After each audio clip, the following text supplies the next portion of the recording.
बिस्मिल्लाहिर्रहमानिर्रहीम। तो इस वीडियो में हम 2014 का लास्ट लॉन्ग क्वेश्चन सॉल्व करेंगे और इसकी स्टेटमेंट पहले देखते हैं। Write MATLAB program to study a damped harmonic motion of a mass attached with a spring using Euler method under the following condition. तो हमारे पास एक मैस स्प्रिंग सिस्टम है और उसका हमने डैम्प्ड हार्मोनिक ऑसिलेशन जो है उसका जो मोशन है वो डिस्कस करना है। तो हमें पता है कि डैम्प्ड हार्मोनिक मोशन में क्या होता है कि जो ऑसिलेशंस हैं वो आहिस्ता आहिस्ता से रिड्यूस होती जाती हैं। उसकी फ्रीक्वेंसी और वेवलेंथ जो उससे जो हमें ग्राफ मिलता है उसकी फ्रीक्वेंसी और वेवलेंथ तो सेम रहती है, लेकिन उसका एम्पलीट्यूड कम होता जाता है। तो वो जो है हमने उसको स्टडी करना है। और कंडीशन उसने क्या दे दिया हमें कि जो हमारे पास जी की वैल्यू है वो 9.8 है और इनिशियल पोजीशन उसकी है वो 0 है और वेलोसिटी इनिशियल जो है वो 15 मीटर पर सेकंड है और टाइम स्टेप्स जो उन्होंने दिए हुए हैं वो 0.1 सेकंड है। कि आपने जब भी हम मोशन को डिस्क्राइब करते हैं किसी भी बॉडी के तो टाइम के रिस्पेक्ट से करते हैं और जो टाइम है हमारे पास हम इनिशियल स्टार्ट करेंगे 0 से और हर बार उसके अंदर इंक्रीमेंट करवाते जाएंगे 0.1 का। और मैक्सिमम टाइम उन्होंने दे दिया 15 सेकंड कि आप 0 से लेके 15 सेकंड के दरमियान में जो सिंपल हार्मोनिक जो डैम्प्ड हार्मोनिक मोशन है उसको डिस्क्राइब करें मैस स्प्रिंग सिस्टम का। और के की वैल्यू उन्होंने स्प्रिंग कांस्टेंट हमें दे दिया 1 न्यूटन पर मीटर, मैस दे दिया है 1 किलोग्राम और डैम्पिंग कॉफिशेंट जो डैम्पिंग कॉफिशेंट हमारे आमतौर पे जो बी जिसको लिखा जाता है वो 0.5 न्यूटन पर मीटर पर सेकंड हमें ये दे दी गई है। और उन्होंने बोला कि print and plot the values of time, position, velocity and acceleration. तो ये बिल्कुल सेम जो फर्स्ट लॉन्ग क्वेश्चन हमने किया था बिल्कुल वैसा ही है कि टाइम के रिस्पेक्ट से हमने पोजीशन, वेलोसिटी और एक्सेलरेशन मेजर करना है। और यहाँ पे आपको एक चीज़ जो है वो याद होनी चाहिए कि डैम्प्ड हार्मोनिक मोशन की या डैम्प्ड हार्मोनिक ऑसिलेटर की इक्वेशन क्या है। तो जब तक आपको वो नहीं याद होगी आप इसको सॉल्व नहीं कर सकते, ठीक है। तो इन्होंने यहाँ पे इक्वेशन नहीं दी हुई तो आपको खुद से याद होनी चाहिए। तो हमने एक तो ये काम करना है, फिर आगे इन्होंने मज़ीद ये कहा है how you can change the same programme for simple harmonic motion. तो डैम्प्ड हार्मोनिक मोशन से सिंपल हार्मोनिक में मोशन में किस तरह से कन्वर्ट करेंगे आप इस प्रोग्राम को। तो इसका एक आंसर ये बन सकता है कि आप इसका डैम्प्ड हार्मोनिक मोशन में से अगर डैम्पिंग कोफिशिएंट को 0 कर दें तो वो सिंपल हार्मोनिक मोशन बन जाता है। तो इसको अभी हम देखेंगे। अभी पहले इसके लिए प्रोग्राम लिखेंगे फिर एक स्मॉल चेंजिंग करेंगे जिससे हमारे पास वो सिंपल हार्मोनिक मोशन में कन्वर्ट हो जाएगा। तो इसको हम मैटलैब पे बनाते हैं प्रोग्राम को और फिर देखते हैं। तो मैटलैब में चलते हैं।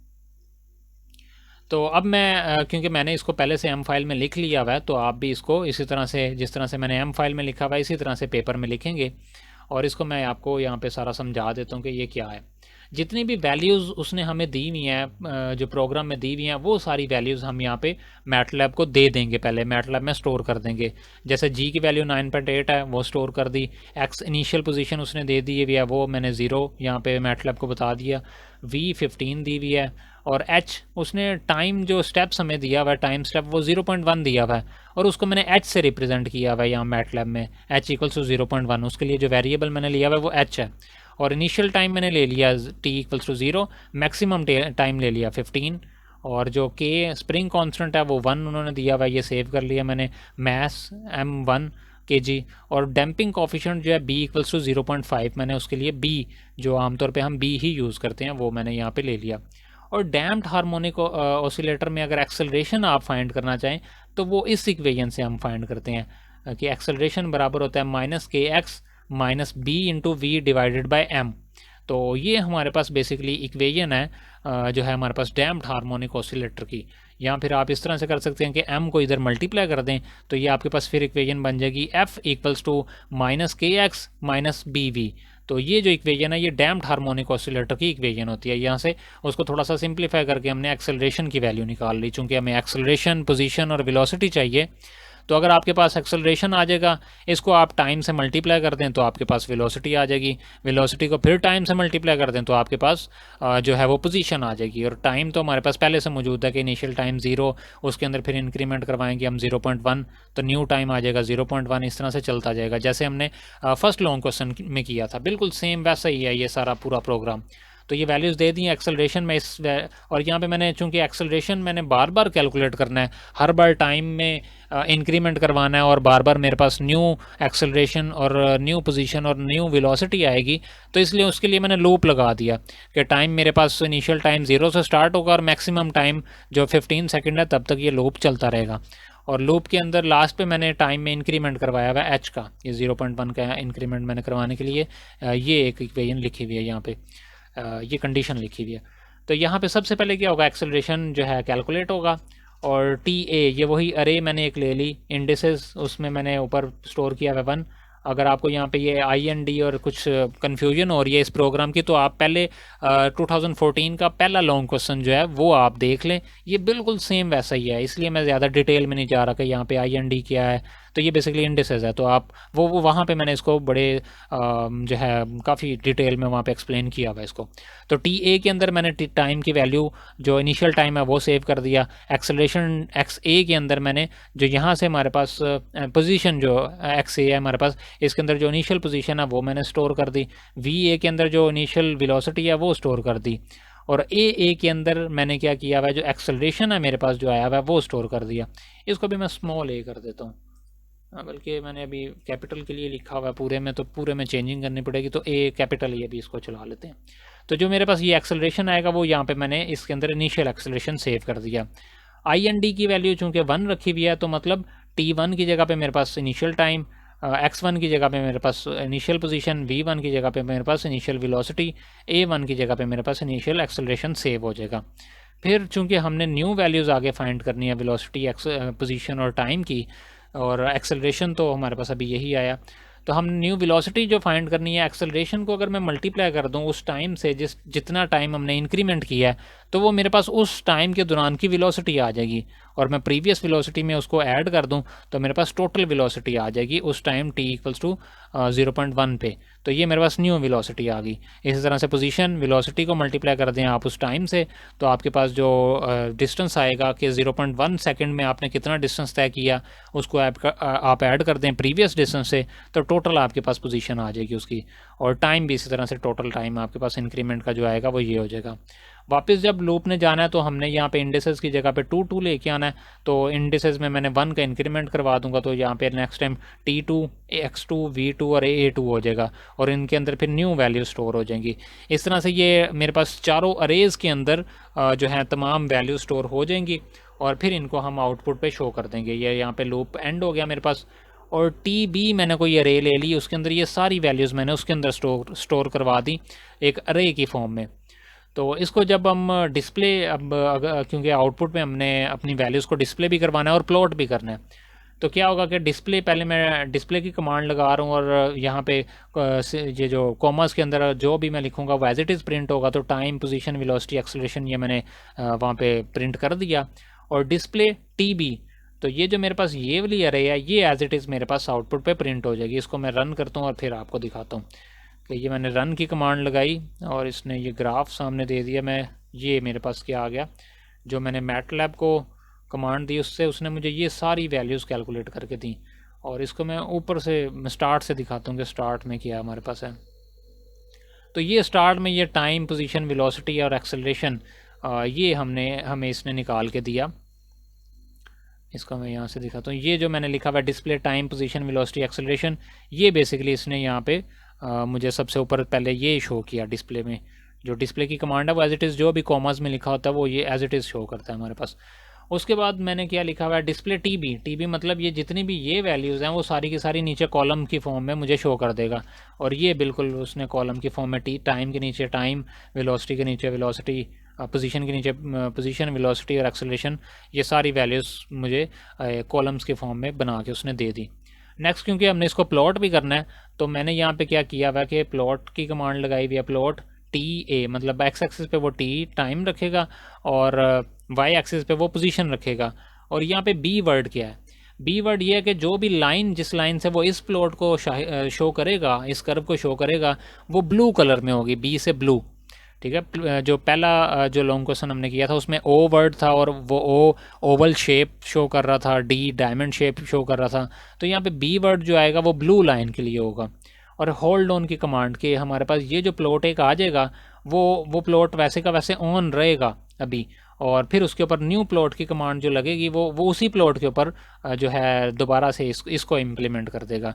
तो एक तरीका हमने देखा था पहले लॉन्ग क्वेश्चन में कि एक ही बार में आप 3 कर्व भी ड्रॉ कर सकते हैं, और यहाँ एक ही प्लॉट के ऊपर आप होल्ड की कमांड लगा के उस पर एक से ज़्यादा जो है कर्व भी प्लॉट कर सकते हैं। तो इस तरह से ये वाली जो 4 लाइंस हैं यहाँ से लेके यहाँ तक, ये बिल्कुल सेम वही लाइंस हैं, बिल्कुल उसी तरह की कमांड है जिस तरह से पहले लॉन्ग क्वेश्चन में हमने प्लॉट करने के लिए एक ही प्लॉट की कमांड के अंदर 4 वैल्यूज़ हमने 3 कर्व हमने जो है वो प्लॉट किए थे। अगर आपने वो देखी है वीडियो तो आपको पता चल गया होगा। तो होल्ड ऑन की कमांड क्या करेगी, होल्ड पहली लाइन प्लॉट करेगी और होल्ड मतलब उसी को ग्राफ को ऑन रखेगी, और उसी ग्राफ के ऊपर मज़ीद जितने भी अगली प्लॉट की कमांड आएंगी उसी ग्राफ के ऊपर इम्प्लीमेंट करवाती जाएगी।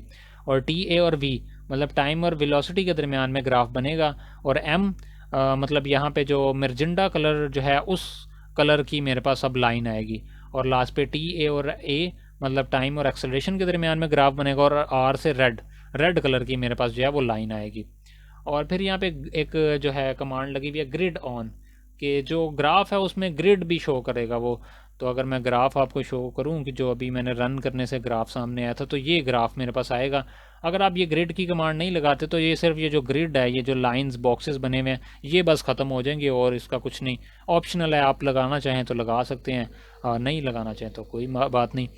फिर लेजेंड कि उसने बोला है कि अगर तो उसने बोला कि लेबल्स भी दें कर्व्स को, तो फिर आप ये लेजेंड की कमांड यूज़ करेंगे। पोजीशन मतलब जो पहला वाला जो प्लॉट आपने पहली लाइन प्लॉट की है और उसका नाम वो रख देगा पोजीशन, उसके कलर के लिए वो बता देगा कि इस कलर की जो लाइन है वो पोजीशन को शो कर रही है। फिर सेकंड वाला जो प्लॉट है उसको, जो उसकी मर्जेंडा लाइन है उसको वो बता देगा कि ये वेलोसिटी के लिए है, और रेड लाइन वो बता देगा कि एक्सेलरेशन के लिए है। तो ये उसने यहाँ पे बताया हुआ है। तो यहाँ पे ब्लू कलर है मेरे पास, और ये पिंक कलर यहाँ पे शो कर रहा है। तो एम से फिर आप ये रख लीजिए कि ये पिंक कलर शो करेगा, और आर से रेड। तो इसने बता दिया कि ब्लू कलर की लाइन जो इसके अंदर है ये पोजीशन है, पिंक कलर की जो लाइन होगी वो हमारे पास वेलोसिटी होगी, और फिर जो एक्सेलरेशन है वो रेड कलर की लाइन से हमारे पास शो होगा। तो ये हमारे पास जो है सेकंड लॉन्ग जो लास्ट लॉन्ग क्वेश्चन है उसका पार्ट ए कंप्लीट हो गया हमारे पास। और इसका अब पार्ट बी देखते हैं अब हमारे पास कि वो क्या है। तो इसकी स्क्रीन को, मैटलैब की स्क्रीन को मैं क्लियर कर देता हूँ। ठीक है, तो लास्ट लॉन्ग क्वेश्चन जो है उसकी स्टेटमेंट पहले पढ़ लेते हैं कि वो है क्या। तो इसका जो पार्ट बी है, राइट मैटलैब प्रोग्राम या write MATLAB code to plot x against y of x, कि हमने x की वैल्यू प्लॉट करनी है y ऑफ x के अगेंस्ट, मतलब x और एक्स वाई के दरमियान हमने ग्राफ प्लॉट करना है विद सब प्लॉट। सब प्लॉट बेसिकली एक कमांड का नाम है, तो उसने बोला कि सब प्लॉट कमांड यूज़ करके आप इसको प्लॉट करें सच दैट x की वैल्यू जो है वो -10 से लेके 10 के दरमियान में है, और y फाइंड करने के लिए उसने एक्सप्रेशन दे दिया ये, और इसमें ये जो n की वैल्यू है वो 1 से लेके 4 तक जाएगी, और स्टेप साइज दे दिया उसने 1, कि मतलब पहले आप n की वैल्यू रखें 1, और ये x की वैल्यूज़ इसके अंदर पुट करते जाएं और आप सारी वैल्यूज़ फाइंड करें। फिर जो है नेक्स्ट टाइम n की वैल्यू रखें आप 2, फिर x की सारी वैल्यूज़ इसके अंदर पुट करें, और फिर एक ग्राफ आ जाएगा आपके पास। इस तरह से n की वैल्यू 4 बार आप चेंज करेंगे तो आपके पास 4 ग्राफ आएंगे। और सब प्लॉट की कमांड क्या करती है, अभी तक तो हमने देखा कि एक ही प्लॉट के अंदर, एक ही ग्राफ के अंदर हमने सारी लाइंस की एक से ज़्यादा लाइंस को प्लॉट किया। अब ये सब प्लॉट की कमांड इस तरह से करेगी कि विंडो एक ही होगी, ग्राफ की एक ही विंडो होगी, लेकिन डिफरेंट जो है उसके अंदर सेक्शन बना के हमें देगा, और डिफरेंट सेक्शन में वो अलग अलग से ग्राफ हमें बना के देगा। अभी इसको सॉल्व करते हैं तो अभी आपको पता चल जाएगा। तो इसको भी अब मैटलैब में देखते हैं, इसको बनाते हैं इसका प्रोग्राम। तो ये मैंने इसकी m फाइल में इसको लिख के रखा हुआ है। तो x पहले मैंने मैटलैब को बता दिया कि जो इसकी x की वैल्यू मेरे पास है, ये जो मुझे गिवन है ये -10 से 10 के दरमियान में है, तो ये मैंने इसको बता दिया कि -10 से 10 के दरमियान में x की वैल्यू रखनी है। तो -10 से 10 के दरमियान में ये क्या करेगा, वैल्यूज़ एक अरे की फॉर्म में x में स्टोर कर देगा, और अरे के अंदर जो -10 से स्टार्ट करेगा, फिर -9, -8, -7, -6, -5, इस तरह से सारी वैल्यूज़ 10 तक स्टोर कर देगा। तो 1 का मैंने क्यों दरमियान में डिफरेंस रखा हुआ है, क्योंकि प्रोग्राम में उसने दिया हुआ स्टेप साइज़ आपने 1 रखना है। तो x की सारी वैल्यूज़ जो है वो 1 का इंक्रीमेंट करवा के x के अंदर अरे की फॉर्म में स्टोर कर देगा। फिर फॉर लूप मैंने लगा दिया, चूँकि मुझे वाई की वैल्यूज़ एक से ज़्यादा बार वैल्यूज़ कैलकुलेट करनी है, तो मैंने यहाँ पे फॉर लूप लगा दिया और एन के ऊपर लगाया कि एन की वैल्यू 1 से लेके 4 तक जाने वाली है। सबसे पहले वो लूप के अंदर एन की वैल्यू रखेगा 1, और फिर एक्स की वैल्यूज़ जो हैं वो ये सारी एक्स की वैल्यूज़ यहाँ पे रखेगा, और उसके पास जो भी आंसर आते जाएंगे उसको वो प्लॉट करता जाएगा। दोबारा फिर ग्राफ चलेगा, ये लूप चलेगा, और एन की वैल्यू वो हो जाएगी फिर 2, और यहाँ पे 2 आ जाएगा। फिर एक्स की जितनी भी वैल्यूज़ होंगी वो सारी वैल्यूज़ रखेगा, और वाई के अंदर वो स्टोर हो जाएंगी, और वो प्लॉट सब प्लॉट की कमांड में, मतलब पहले तो पहला ग्राफ प्लॉट करेगा, फिर दूसरा, फिर तीसरा, फिर चौथा, फिर पाँचवा, फिर 4 तक ये सिर्फ करेगा, क्योंकि एन की वैल्यू 4 है तो 4 टाइम लूप चलेगा। तो प्लॉट ये करता जाएगा और लेबल दे देगा, एक्स एक्सिस को लेबल दे देगा एक्स, वाई एक्सिस को लेबल दे देगा वाई। तो इसको मैं रन करता हूँ और फिर आपको पता चल जाएगा कि ये सब प्लॉट का मतलब क्या है। तो ये मैंने रन किया इसको, तो ये 4 इसने ग्राफ अलग अलग से बना के दिए हमें। पहले तक क्या हो रहा था कि जितने भी कर्व बनते थे एक ही ग्राफ के अंदर बन के आते थे हमारे पास।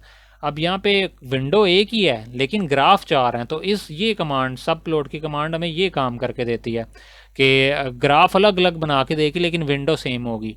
एक ही विंडो के अंदर 4 अलग अलग ग्राफ बने हुए हमारे सामने ये आ जाएंगे। तो ये हमारे पास पहला ग्राफ है जब n की वैल्यू 1 है, ये ग्राफ है जब n की वैल्यू 2 है, ये ग्राफ है जब n की वैल्यू 3, और ये n की वैल्यू 4 के लिए हमारे पास ग्राफ आएगा। तो ये बेसिकली हमारे पास जो लास्ट जो पार्ट बी था वो ये काम कर रहा था। और यहाँ से हमारा 2014 का जो है पार्ट, ये जो पास पेपर है ये कंप्लीट हो गया। और नेक्स्ट वीडियो में इंशाल्लाह अब हम जो है सॉल्व करेंगे 2015 का जो है पास पेपर इंशाल्लाह।